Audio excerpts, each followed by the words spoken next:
Life Audio. Welcome to the Team Us podcast, where we share how grace, commitment, and cooperation can help couples live the everyday moments of marriage together.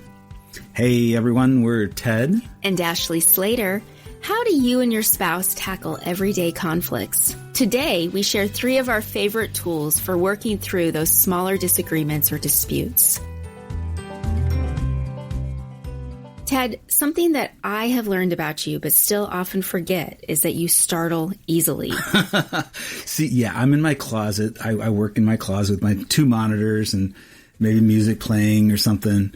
And I am like focused. I am like not mentally present in the room. I am in the matrix of website development. Right. Coding, and whatnot. I do have to say, our master bedroom closet is inexplicably huge. It's big. Like, I love our house, but like the bedrooms in our daughter's room, or the closets in our daughter's bedrooms, that was hard to say. That was really hard.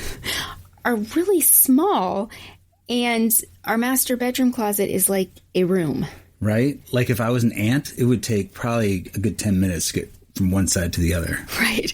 So we basically turned half of it into your office, my office, which is where we also record the podcast. Aha, we are in the closet. Which is why you don't often see videos of us recording. It's very unglamorous. The closet. Yes, very. But okay, so because you startle... I do startle easily. We decided to do something kind of silly and a little outside of the box.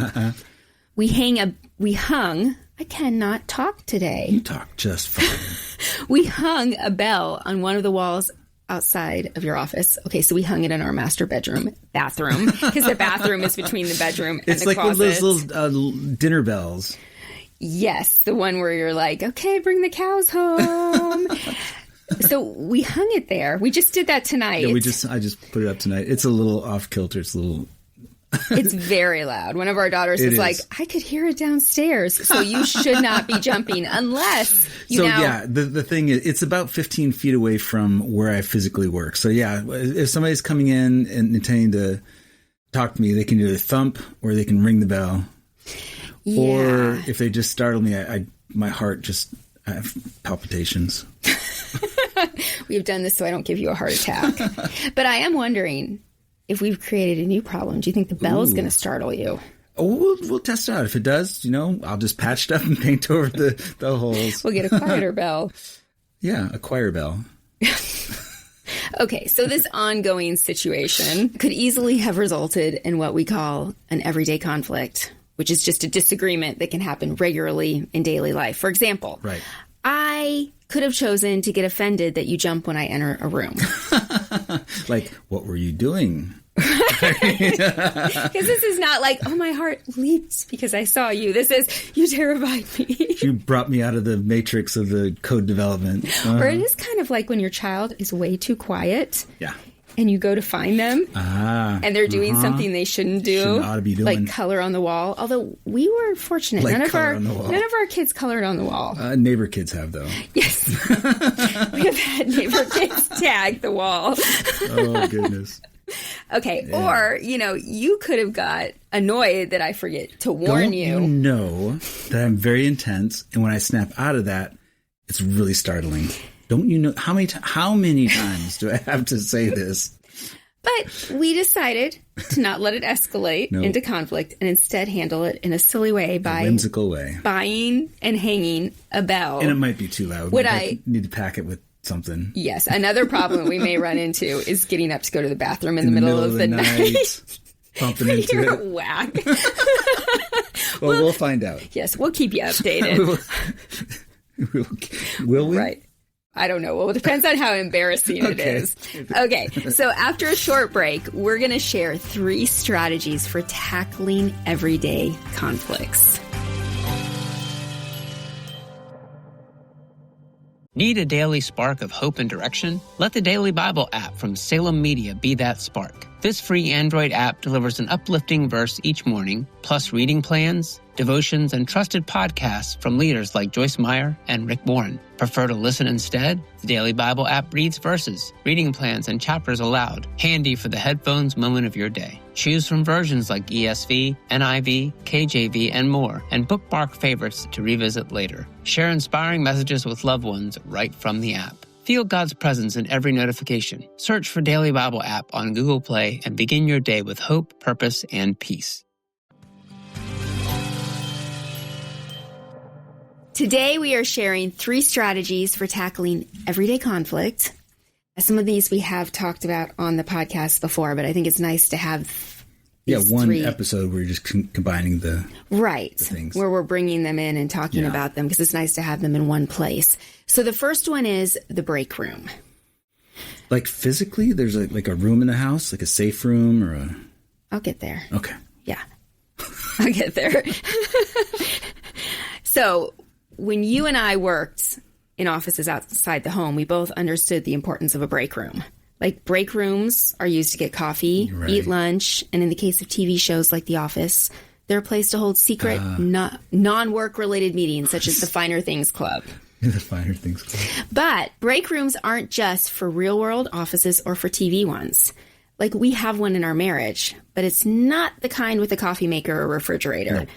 And we discovered it during our first few months of marriage. Yes. Yeah. Explain. Okay. So we had gotten into a fight. I think it was Valentine's Day. And Ted... Wait.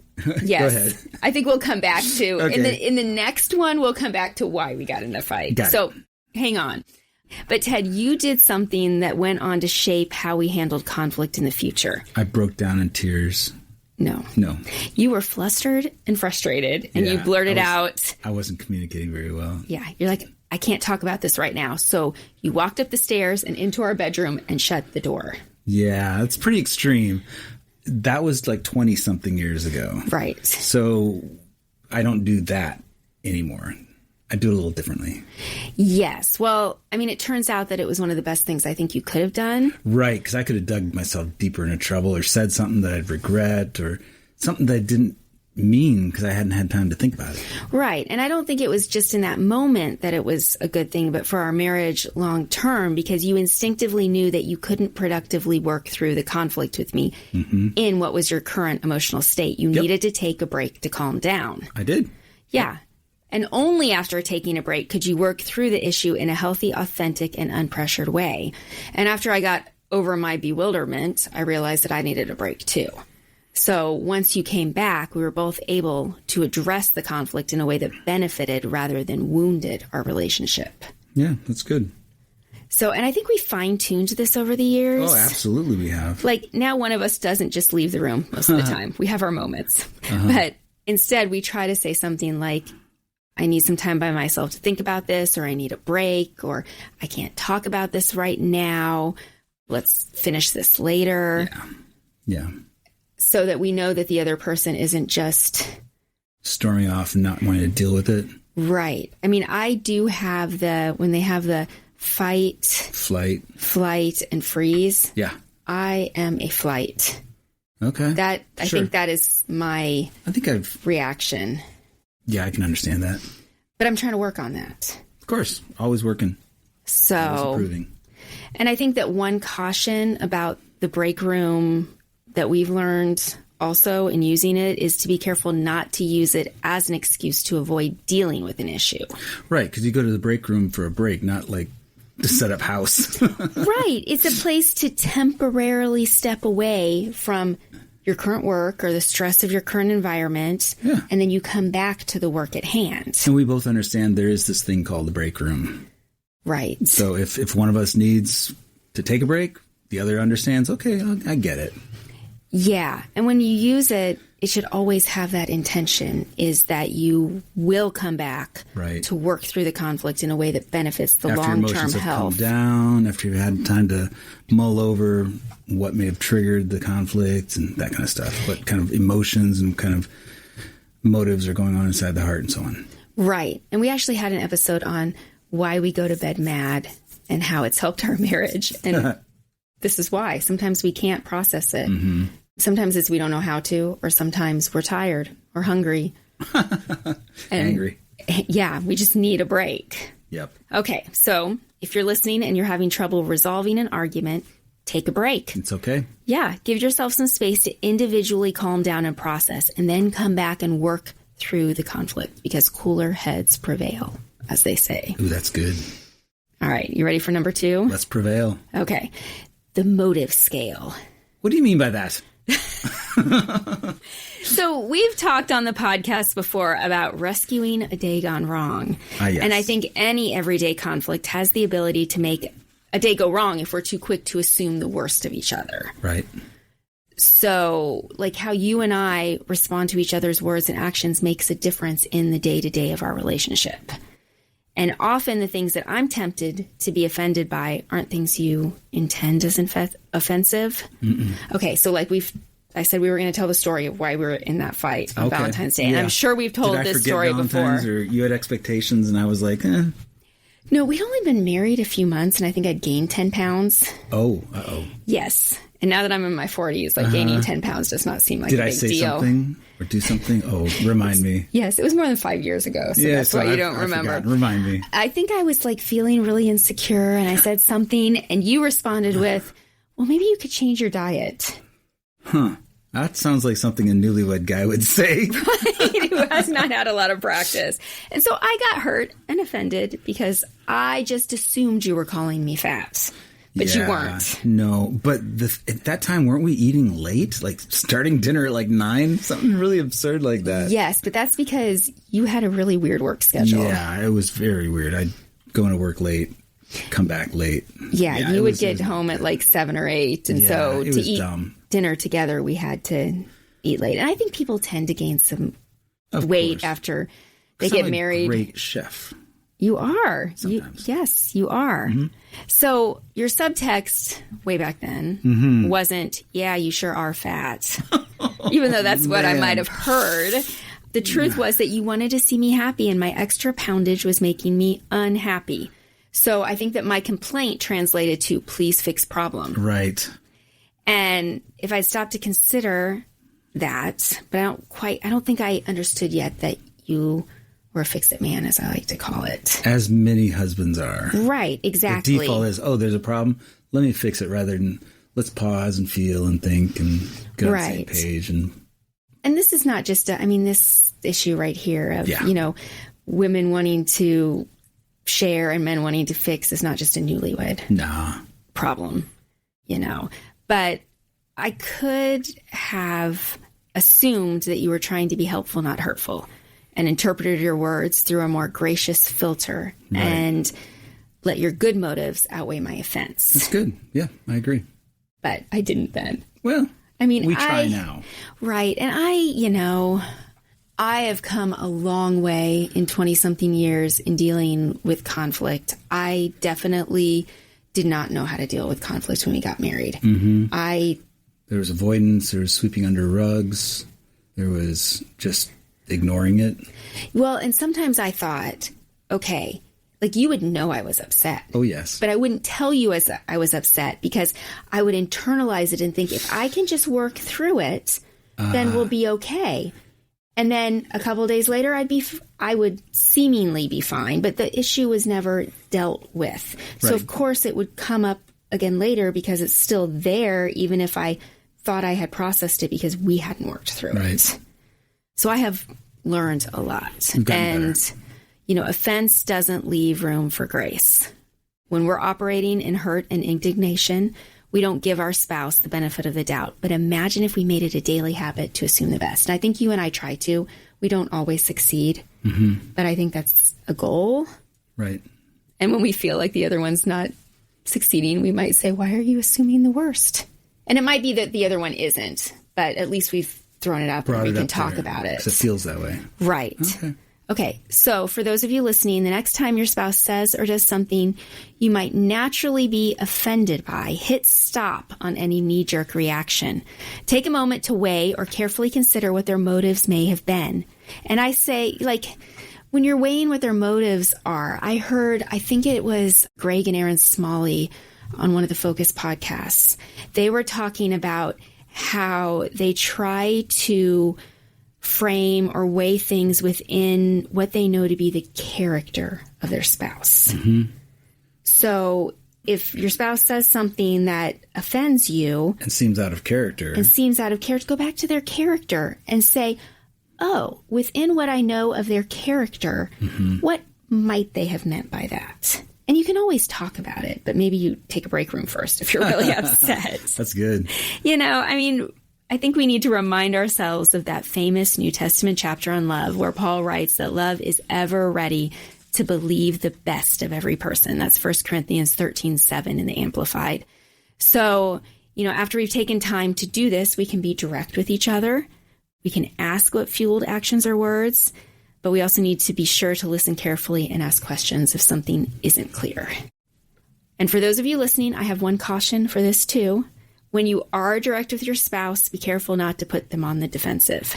You'll get a lot further in your conversation if your spouse feels like you're genuinely trying to understand their driving motivation and really trying to assume the best.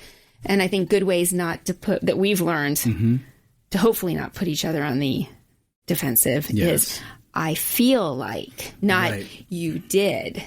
Yeah. Make it about your feelings. Right. Okay, good. Well, we're going to take another short break. And when we come back, we'll share one more tool for tackling everyday conflicts. Want to keep God's Word with you wherever you go? The King James Bible Study KJV app by Salem Media makes it easy to read, study, share, and pray daily with the timeless KJV translation. Enjoy features like offline access, audio Bible listening, smart search, and tools to highlight, bookmark, and take notes, all designed to keep your Bible study simple and organized. Best of all, it's free to download in the Google Play Store. Grow in your faith every day. Search for King James Bible Study KJV and download the app today.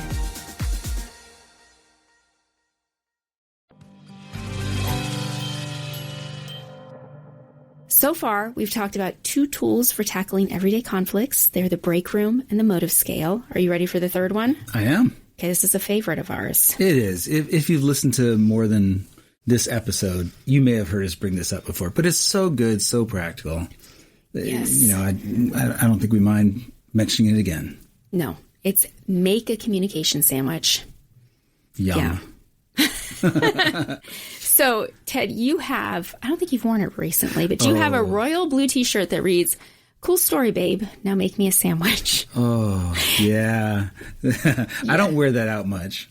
No, and some of you Because people would interpret that as me being just, a jerk. Right, yeah. Some of you listening may have cringed at that, wondering why we cringy. Admit that he owns a shirt. My pastor gave it to me. Yeah. Well, and when it comes to sandwich shirts at our house, context is king. Like, do you want to tell the story of how we got it, or you want me to tell the story? I will. Yeah, we were actually at church, and the pastor was talking about this topic. No, something. It was a marriage series, I believe. Yeah. And they had a shirt printed up, and they threw it out into the audience, and the person next to us got it. And he was like, "No way, am I touching that?" Oh, and his I'm like, wife, the way she looked. I hope I can have it. I think I may have asked him, "Can I have that?" And he's like, "Yes." Yeah, his wife was like, "Don't you dare pick that up." You could see it in her face. And you and I are like giggling because we're like, Ashley gets the joke. It's absurd. Right. We're like, the communication sandwich. That's funny. Yeah. So the communication sandwich is the practice of using praise and affirmation to sandwich constructive criticism. So much like you place liverwurst. I don't know why I always use liverwurst. Have you ever had liverwurst? I don't know. Maybe I should say. The idea of liverwurst is gross, but the actual taste is surprisingly, I think, good. And I say that as someone who hates liver. Okay, well, maybe I'll have to try it. Okay, so maybe much like you'd place ham or bacon, because those are more popular choices. Oh, you're right. Do you want something that's not tasty? Okay, so liverwurst is perfect. Yeah, I think it's, for most people, liverwurst would be. All right, yeah. Between 2 slices of freshly baked sourdough bread. Ooh, that's the best. Yes. Okay, so most of us swallow criticism better when we know that the person giving it to us also recognizes and appreciates what we're doing well. Just like we'd swallow liverwurst better if it's between sourdough bread. Right. So a communication sandwich allows us to share what we'd like to see changed in a way that doesn't put our spouse on the defensive. So do you want to give an example of a communication sandwich? I appreciate the way that you introduced this topic. Maybe you could have a little more energy the next time you bring it up. But it's extremely valuable that you brought this up, and it's very helpful for our listeners and for us to remember. Nice. Okay. I didn't really mean that criticism, by the way. Your tone, your energy is fine. I'm trying to think of one that could be like applicable to just like, okay. I appreciate that you care about your hygiene. Maybe you shouldn't pick your nose in public, but I'm so glad that you can breathe freely now. That's a good one, right? I love how you cook dinner. Oh, yes. You make like the best beef stroganoff.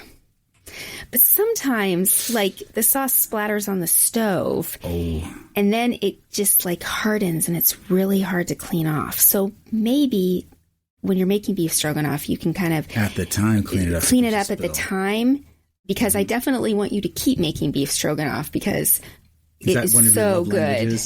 Yes. Coffee, food. Yeah. Love languages right there. That was good. It was a good example. Yeah. Both of our examples were good. Yes. I don't think you actually splattered stuff when you made the beef stroganoff the other day. I always do. But yeah, I kind of do. Right. But, I've learned to be like, hey, he cooked, I can clean up. So I do have a caution on this one because I've had a caution for each of them. And it's important that the criticism is constructive, not destructive. And one way to keep it constructive is to use a it's me approach. And this might bring up the cliche breakup line, it's not you, it's me, but it's not. Rather, it focuses on, like I mentioned in the last one, how we phrase our feelings in the midst of conflict. So, for example, I've learned that sometimes it's helpful to verbally present an issue as about me and my feelings, not about what I feel like you, Ted, may have done or what your motives might be. Right. So, particularly when it's not an issue of morality, which is an issue of preference.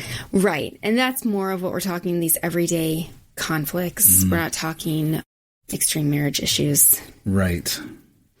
But yeah, placing the emphasis on feelings rather than on accusations can help defenses from rising. Great. All right. Well, to recap, 3 tools for tackling everyday conflicts are 1, the break room, 2, the motive scale, and 3, the communication sandwich. So after this break, we'll be back with this week's Us Time Challenge. Need a daily spark of hope and direction? Let the Daily Bible app from Salem Media be that spark. This free Android app delivers an uplifting verse each morning, plus reading plans, devotions, and trusted podcasts from leaders like Joyce Meyer and Rick Warren. Prefer to listen instead? The Daily Bible app reads verses, reading plans, and chapters aloud, handy for the headphones moment of your day. Choose from versions like ESV, NIV, KJV, and more, and bookmark favorites to revisit later. Share inspiring messages with loved ones right from the app. Feel God's presence in every notification. Search for Daily Bible app on Google Play and begin your day with hope, purpose, and peace. For this week's Us Time Challenge, I think listeners should pick one of the tools to try when they face conflict with their spouse. These things are so bite-sized. I think they should do 2. Oh. I mean, why not? You could do all 3. Yeah. And seriously, these are little bite-sized things for everyday conflict. Right. And if you're listening to this and you're like, hey, we don't really have conflict, then you're maybe not talking. Right. Right. Because there's always going to be a difference in preference or a difference in something. There's always opportunity for conflict. I mean, there was something, I don't even remember what it is anymore. There was something as we were getting ready to record. You did something, and I could have said something. Took my socks off? No. I don't even remember what it is because I let it go. In that moment, I was like, whatever. Okay. I don't even That's great. know. It was something, though, that I could have said something. Correct me live on the podcast if you like. No, I legitimately cannot remember, and I think it's because I chose to let it go and overlook it, and that's great. It's gone. All right. Wonderful. Well, thank you for joining us on the Team Us podcast. If you've enjoyed this episode, please subscribe to the podcast, and we'd love to have you leave a review over at Apple Podcasts. We're looking forward to next time as we keep talking about how grace, commitment, and cooperation can help couples live the everyday moments of marriage together.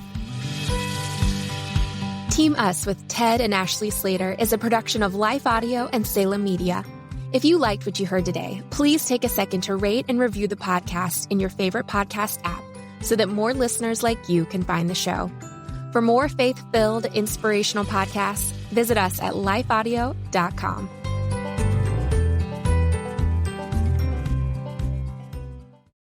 Looking for ways to stay positive? Brighten your day with the Free Story Behind podcast. Hear weekly short stories that showcase true joy, love, and hope. Listen now at lifeaudio.com or by searching for Story Behind wherever you get your podcasts.